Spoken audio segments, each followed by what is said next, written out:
नमस्कार दोस्तों मैं इंस्पेक्टर धर्मराज कविशर। दोस्तों मैं फिर से हाजिर हूँ आप लोगों के सवालों के जवाब में। दोस्तों जो पुलिस का सबसे महत्वपूर्ण कार्य है और जो किसी के साथ घटना घटित होने पर थाने पर दर्ज किया जाता है, आप लोग समझ हो गए होंगे। मैं बात कर रहा हूँ प्रथम सूचना रिपोर्ट की या एफआईआर की। तो आप लोग भी सोचते होंगे कि कैसे दर्ज होता है, किस कानून के तहत दर्ज होता है, कैसे होता है, क्या होता है। आप लोग कहते हो साहब हमने तो लिखवा दिया मुकदमा, उसमें गिरफ्तारी नहीं हो रही है। तो उसके बारे में थोड़ा सा मैं आपको बताऊंगा किस कानून के तहत पुलिस एफआईआर दर्ज करती है, किन मामलों में जो है गिरफ्तारी कर सकती है, किन मामलों में गिरफ्तारी नहीं कर सकती है, कानून क्या कहता है, इसकी बात मैं आपको बताता हूँ। तो मेरे दोस्तों सबसे पहले तो मैं आपको ये बताऊंगा कि जो अपराध है, कोई भी अपराध होने की जब सूचना थाने पर प्राप्त होती है तो वो अपराध दो प्रकार से हो सकता है। एक अपराध होता है संज्ञेय या कॉग्निजेबल जिसको कहते हैं अंग्रेजी में, और दूसरा होता है असंज्ञेय या अंग्रेजी में नॉन कॉग्निजेबल ऑफेंस या अपराध।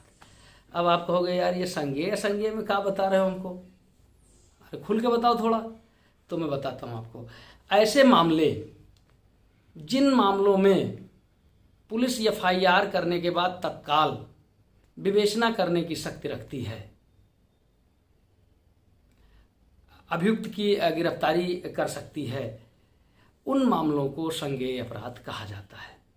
हालांकि कुछ धारा 41(1) और 2 करके जो है अभी संशोधन भी हो गया है, तो तमाम धाराएं में तत्काल गिरफ्तारी पर जो है कंडीशन लगा दी है। लेकिन फिलहाल जो है आप ऐसे समझ लीजिए कि जिस मुकदमे जिस अपराधों पर तत्काल पुलिस विवेचना कर सकती है उनको संज्ञेय कहते हैं, और जिन मुकदमों की विवेचना तत्काल नहीं शुरू कर सकती है बिना मजिस्ट्रेट साहब के आदेश के, उनको असंज्ञेय कहते हैं।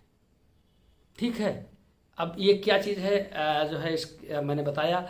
अब थोड़ा सा किस धारा क्या कहती है, कानून क्या कहता है मैं बताता हूँ। जब जो है किसी थाने पर कोई संज्ञेय अपराध घटित होने की सूचना प्राप्त होती है, संज्ञेय अपराध मैंने बताया आपसे, जिसमें आप तत्काल एफआईआर दर्ज कर सकते हैं, विवेचना कर सकते हैं।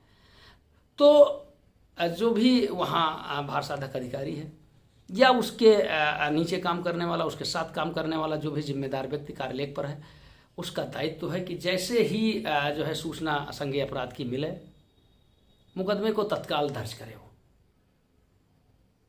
ये कहता है धारा 154(1) सीआरपीसी कि कौन कहता है, धारा 154(1) सीआरपीसी।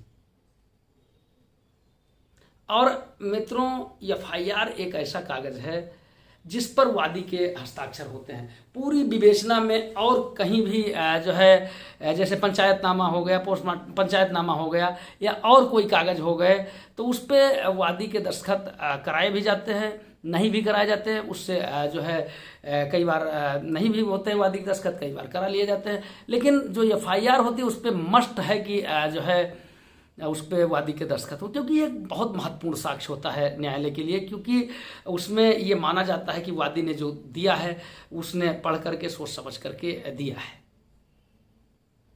ठीक है, अब जैसे बयान है तो उस पर दस्तखत नहीं होते हैं, तो वो मैं आगे बताऊंगा आपको। लेकिन जो है एफआईआर ऐसी चीज़ है जिस पर दस्तखत होता है। अब जब एफआईआर 154(1) सीआरपीसी के तहत दर्ज हो गई तो आगे क्या करना है, आगे ये करना है कि उसकी नकल जो है एफआईआर की वो बिना कोई शुल्क लिए निःशुल्क वादी को दी जाए। ये कौन धारा कहती है, ये धारा कहती है 154(2) सीआरपीसी। अब लो, अब जो है ना एफआईआर दर्ज हुई, ना उसकी नकल दी गई जो है वादी को, तो वादी क्या करे, कहाँ जाए। तो आप कहते हो कि मतलब कहाँ जाए, इधर जाए उधर जाए। तो मैं बताता हूँ, वादी जाए पुलिस अधीक्षक महोदय के पास, और पुलिस अधीक्षक महोदय संज्ञेय अपराध पर सीधे आदेश कर सकते हैं प्रभारी निरीक्षक को कि एफआईआर दर्ज किया जाए। कई बार एक सवाल लोग पूछते हैं कि क्या सीओ साहब को और एडिशनल साहब को जो है एफआईआर दर्ज कराने का अधिकार है कि नहीं है। तो मैं इसका जवाब आपको बताता हूँ कि सीओ और एडिशनल साहब को जो है बतौर सीओ या बतौर एडिशनल एफआईआर दर्ज कराने का अधिकार नहीं है। उनको जो अधिकार है एफआईआर दर्ज कराने का वो धारा 36 सीआरपीसी के तहत जो थानाध्यक्ष के अधिकार हैं उसका प्रयोग करते हुए वो एफआईआर दर्ज कराते हैं। क्योंकि उसमें कहा गया है कि जो वरिष्ठ अधिकारी हैं उनको अपने अधिकार क्षेत्र में वही शक्तियाँ प्राप्त हैं जो उनके अधीनस्थ को प्राप्त हैं। तो जैसे हम थानाध्यक्ष हुए, कोतवाल हुए, तो हमारे जो सीओ साहब हैं उनको हमारे अधिकार प्राप्त है, उस अधिकार के तहत वो एफआईआर दर्ज कराते हैं। एडिशनल साहब उस अधिकार के तहत एफआईआर दर्ज कराते हैं, क्योंकि थाने के बाद जो है वो अधिकार जो पद के हिसाब से सीधे पुलिस अधीक्षक महोदय को है। ठीक है, ये तीनों क्लियर हो गए आप लोगों को। 154(1) सीआरपीसी एफआईआर दर्ज करें थाने, 154(2) सीआरपीसी उसकी निःशुल्क जो है कॉपी दें, और 154(3) सीआरपीसी अगर एफआईआर दर्ज नहीं होती है तो कप्तान साहब एफआईआर दर्ज कराएं। ये क्लियर हुआ मेरे दोस्तों। अब थोड़ा सा और आगे बढ़ते हैं। अब मैंने कहा असंज्ञेय अपराध। असंज्ञेय मतलब जिसमें तत्काल आप एनसीआर दर्ज करते हैं और उसमें जो है तत्काल गिरफ्तारी नहीं कर सकते हैं, तत्काल विवेचना नहीं शुरू कर सकते हैं बिना न्यायालय के आदेश किए, बिना माननीय न्यायालय की अनुमति के जो है नहीं दर्ज कर सकते हैं। तो जो है अगर कोई ऐसा अपराध थाने में आता है तो उसको 155(1) के तहत दर्ज किया जाता है।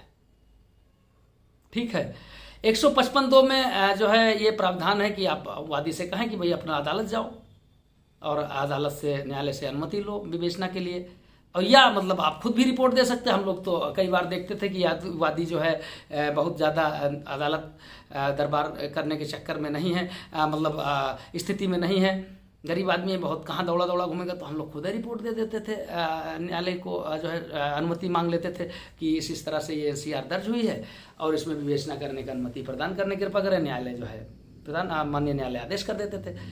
अब 155(2) ये हो गया कि न्यायालय एनसीआर की विवेचना करने का आदेश देगी।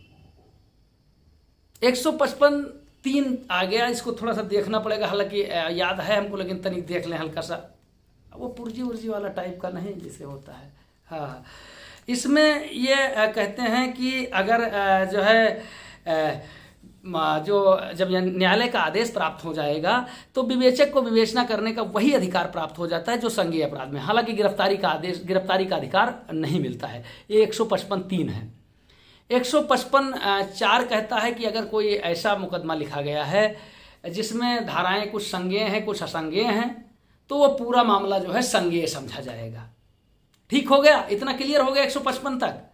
अब 156(1) में आ जाइए। 156(1) में यह है कि संज्ञेय अपराध दर्ज होने पर विवेचक को विवेचना करने की संपूर्ण शक्ति है, वो विवेचना प्रारंभ कर सकता है जो है बिना किसी बाधा के, बिना किसी की अनुमति के।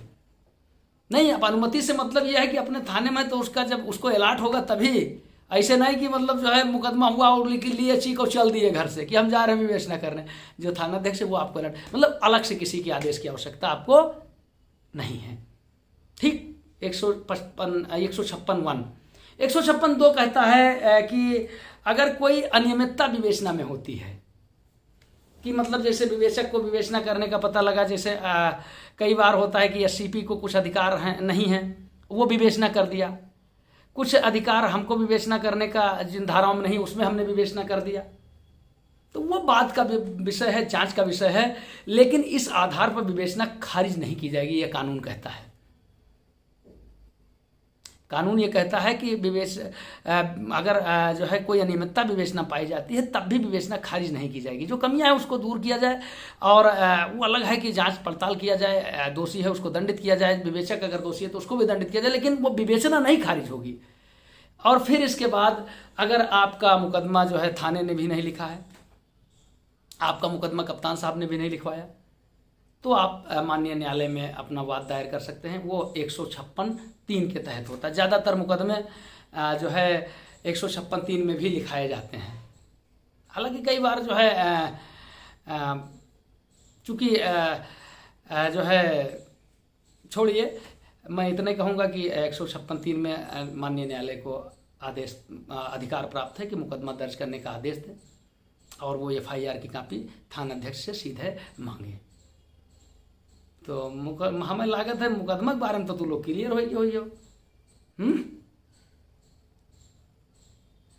बस इतने कहना है कि झूठे झूठे मुकदमे मत लिखवाइए। लड़कों के खिलाफ जो पढ़ने वाले लड़के उनके खिलाफ मुकदमा लिखा तो बहुत फ़ोन मेरे पास आता है कि सर हमारा हो गया है एक मुकदमा अटका, तो ये न करिए। बच्चों को बहुत जो है, और ज़्यादा मुकदमेबाजी अच्छी भी नहीं होती है। हाँ, जहाँ जेन्युइन है वहाँ लिखाया जाए, है ना, समझ गए। चलो ठीक, जय हिंद जय भारत।